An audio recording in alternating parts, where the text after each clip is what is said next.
Hey Bucket Brigade, it's Josh. What's poppin'? I finally got one. Here it is! The absolutely massive Trojan horse bucket to celebrate the release of Christopher Nolan's Odyssey.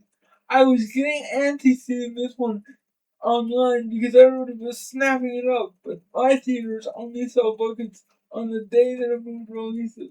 So I was seriously having FOMO. But that said, there's a lot to get into with this beast, so let's get to the lab. Let's start with the elephant in the room, or perhaps more appropriately, the Clydesdale. This thing is humongous. Cinemark says it's 22 inches tall on its website, but it looks much bigger and more imposing in person. And unfortunately, it comes with a price tag to match.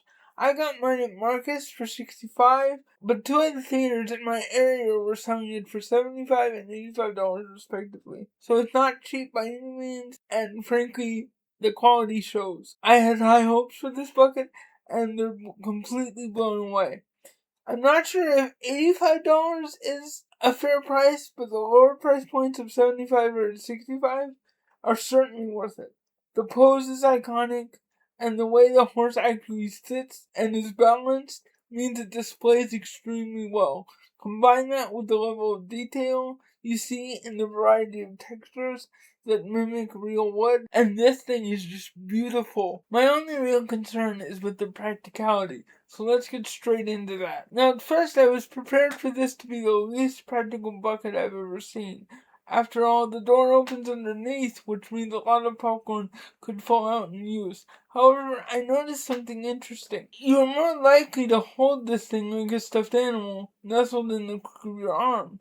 And if you hold it in that orientation while using it as a bucket, it works just fine and it holds a lot of popcorn. Additionally, unlike the Battle Cat bucket, not every nook and cranny of this is hollow.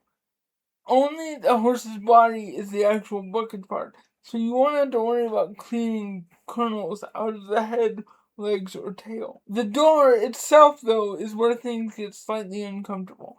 I have crooked fingers and weak hands, which means I couldn't easily open the bucket myself. I found the finger notch a bit pinchy. My big concern is that I could see the door easily snapping off under the right amount of force, or even if somebody tries to pick up the bucket by the door. It really feels flimsy, although this could be because there's a built-in shock absorber inside the door, but I can't quite tell for sure. If it is there, Snapco hid it underneath this plastic shroud. My other small gripe, practicality-wise, is that even though the branding is nicely hidden, the dishwasher warning is sculpted into the plastic and can be hard to read. Small gripe, but that's the kind of stuff I'm here to point out. I'm of two minds on the X factor of this thing. As an iconic bucket, it's second to none, but I do have some concerns about the movie.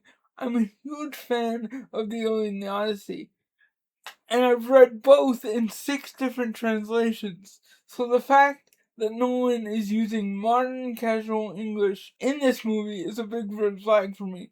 I'm willing to give it a shot, and I'll be going to see it the same day this review comes out, so I'll post my thoughts here on the channel. But like I said, if you're a Greek mythology nerd or a fan of the movie, the X Factor here is off the charts. It displays great, and even if you don't know what movie it's from, you know it's the Trojan horse as soon as you look at it. It's got everything in terms of X Factor. Overall, I'm very pleased with this bucket, and it's definitely staying in my personal collection. It's absolutely everything I had hoped it would be and a little bit more. That's all I can say about this thing. It's awesome. Thank you for watching. Don't forget to like, comment, and subscribe. Join the Bucket Brigade today. And what about you guys? What are your favorite myths, Greek or otherwise? Let me know in the comments below.